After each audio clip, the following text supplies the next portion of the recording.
So you want to take a look at the Keldeo EX tournament ready deck. This is a deck that is prepared to be played with the Rayquaza. You get both of these decks if you buy 2 copies of the box, and I really highly recommend getting 2 copies of the box because you get playsets of everything. And I stressed this out in the Rayquaza video, but yes, playsets are very important for consistency, and they do wonders for your deck. Obviously, kicking it off, we play 4 copies of Keldeo. This is the attacker in the deck. Just one of my favorite cards, to be honest. It has everything you could ever want. Rush in to have flexibility with your active. Don't worry about those special conditions. Has a Secret Sword is a generic attack, but obviously stronger with water. And that's kind of what the idea of your deck is, to power up a giant Secret Sword, do 50 plus 20 for each water energy, and that's what the idea is. So yeah, this is a great card. Like I said, playsets are absolutely amazing. You need to buy 2 copies of the structure deck to get this. And once again, this is to be specific, you get both of the decks. You get both this 60 card deck and the 60 card Keldeo EX deck as well. So you can play these decks against each other. These are both tournament ready decks. You get them for $50 if you buy them off of Amazon, or $60 if you buy them from another location as retail price, obviously. So this is probably the strongest EX right now you have. Super flexible, and it's very strong. Next we have for Squirtle.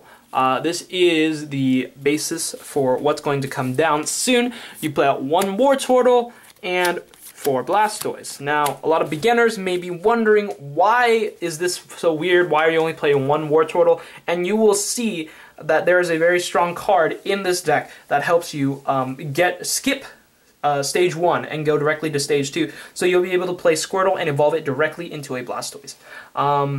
But Blastoise has the Deluge ability that lets you equip water energies for free as much as you like, so you're not limited to that 1 energy a turn rule, and you can just slam energies and power up Keldeo. So that's part of the strength of this deck, and that's what this deck is in fact based around. So that's a 9 card lineup for that. For the Squirtles, and then obviously the 4 Keldeos are very good. Here is 2 Remoraid's along with 2 Octilleries. You actually do not get very much draw in this deck, so Octillery is actually a really amazing reprint. Abyssal Hand can pull you and draw you until you have 5 cards. It's like a poor man's Shaman. Shaman EX, that being. Obviously, if you had Shaman, you definitely want to play that, but definitely a very strong card, and you don't really have to worry about it being trapped in the active, especially because you have Keldeo to back you up. So that's a lot of the flexibility with these water decks, or any deck that chooses to run Keldeo for that reason. Not much of an attacker, but obviously, the ability is actually stronger than its attack. Next up, we're playing 2 Reggie Ice. This is in case you happen to get matched up against, something where EX Pokemon are very strong.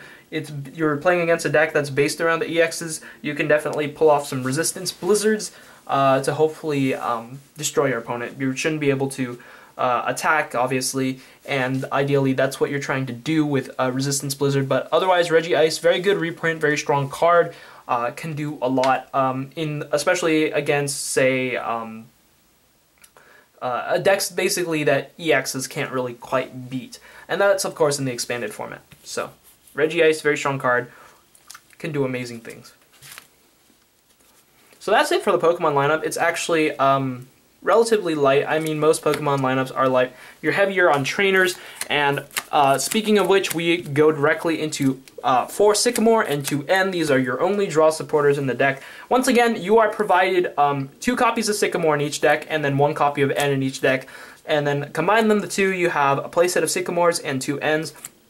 But obviously you would want more draw power if possible, but otherwise these do serve very well.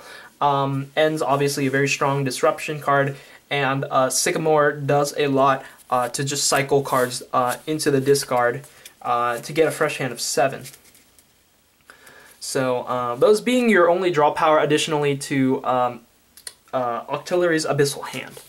Next we have 4 copies of Ultra Ball. This is a staple in the format, has always, since its release, just been one of the strongest cards ever, discarding 2 cards. and then pulling a Pokemon out of the deck. So consistency is very important in a card game. And then for that reason, we are also running 4 Dive Balls, because every Pokemon in this deck is Water type, so this is effectively a Master Ball for your deck. Very, very strong.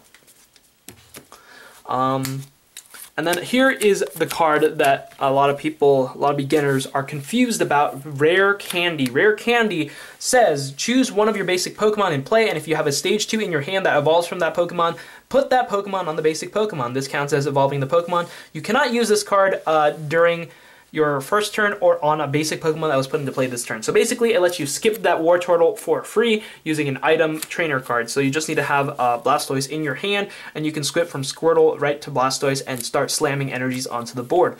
So this is obviously very, very good. You need to play 4 of it because you're running 4 4s, and you don't want to worry about things if they get prized. So definitely more copies is better.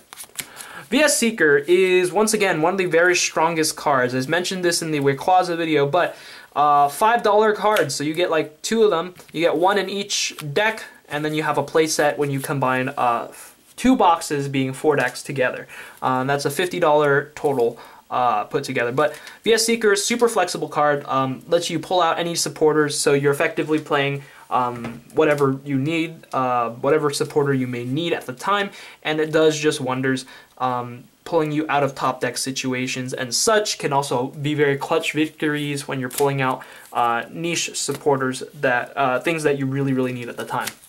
Next, we're playing 4 Superior Energy Retrieval. This card's not as great because you don't have Battle Compressor, but it is very, very strong because you pull out energies and then you slam them onto the board with Blastoise Deluge ability, and yeah, so kind of goes without saying, it's a very, very good card.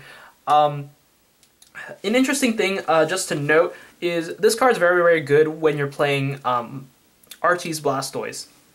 And Archie's Blastoise, Archie lets you pull out Blastoise on turn 1. You don't have to wait for Rare Candy and Squirtle and all that stuff. But I feel like you can only play Archie's Blastoise with the consistency, and you need consistency of other cards like Shaman EX, Execute to control your hand size, and Computer Search to find those niche missing pieces. Plus, this deck doesn't actually have Battle Compressors, so I would argue against playing Archie's anyway. But this really gets you out of a lot of situations. You do need a bigger hand to use it. You can't be in top deck mode, unlike in competitive Archie's Blastoise decks, because you don't have Execute in your deck. But this can really, really help. Getting a ton of energy on Keldeo is the key to winning the game. So that's going to be your main way to do it, other than drawing and happening to draw into a ton of energies. Next for the 1-ups, you have 1-1 Lysander. Pull up benched dudes into the active spot, whether that just be to stall or just to knock them out and get free prizes. This card is part of basically a 1-of in almost every single deck. This deck is also slow enough to play 1 Scylla. To pull out any... Scylla can really pull out anything you need. Ultra Balls, whatever, Dive Balls into Pokemon. So it opens many doors for your deck to run. In terms of setup, after setup, it's kind of like maybe you pull a Lysander, wait for another turn, but that happens to be very, very slow, and I don't often like that playstyle, but it works at times it's needed. Next, 1 Professor's Letter. You can Scylla into a Professor's Letter into 2 energy and slam them onto the board with Blastoise Deluge, so that's very strong. Otherwise, it's a +1. I don't know if it's really relevant to get 2 energy cards to the hand, but nonetheless, it is there. And then next, you're playing 2 Rough Seas. So now, if you're playing this against the Rayquaza deck, which plays 4 of his Sky Arrow Bridge, you're kind of going to get destroyed in terms of the stadium battle. But Rough Seas isn't as integral to the combo, the Blastoise Keldeo combo, as it is for other decks. So like Rayquaza actually needs his Sky Arrow Bridge and retreat flexibility in order to work, but Rough Seas is just nice to have because you can heal your dudes. Additionally, Rough Seas can actually heal your opponent's electric Pokemon, that being Electric, Dynamo, those types of things, whatever the opponent is running. But yeah, it also serves, a lot of these stadium effects serve as benefits to your opponent as well. Just like Sky Arrow Bridge actually also reduces Keldeo's retreat cost to only 1. So yeah, that's Rough Seas. Like I said, you don't really need it too much for the combo. That's why it's only at 2. You would maybe play more if you had the space, but I think there are a ton of cards in here that you don't want to clog up the stadium zone, and you're not too worried.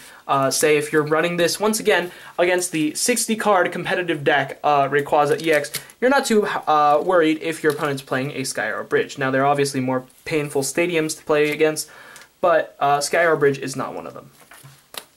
And lastly, we have the energy lineup. That is 1, 2, 3, 4, 5, 6, 7, 8, 9, 10, 11, 12 water energies. And once again, these are all foil ones. I'm using only cards that I get out of the box, and this is what you get. You have a almost tournament-ready level. You only need, you know, Trainer's Mails, maybe like a Mewtwo, or I guess a Tapu Lele GX, and you have like a really solid deck, or a Mewtwo EX, anything that can abuse X-Ball type of effects. But yeah, that is the Blastoise Keldeo deck. Uses the same strategy as it did before back in the day. Obviously that's taken a new form, rather in Archie's Blastoise, but that is Keldeo EX. This deck, once again, is playable against Rayquaza EX. It is $50 to get both of these decks, and you can play them both against each other. Now, obviously, the sleeves I got on my own, but once again, the decks are playable against each other at a very high tournament level. They're very fun, and the matches are a lot of fun and interactive games. But I hope you guys like this video. Be sure to check out the Rayquaza EX deck profile if you haven't already. I'm going to be posting another set of videos in which they're very similar to these, except that you get to combine cards from both decks into one. Say, if I wanted to focus primarily on my Keldeo EX deck, I buy two boxes of the Battle Arena decks, and I can use cards from both decks to focus primarily on Keldeo, and then I will do one for Rayquaza. Those will be separate videos coming soon, TM. And I will see you guys in the next video. Thanks so much for watching. Like, comment, and subscribe, and this is the Alchemic signing out.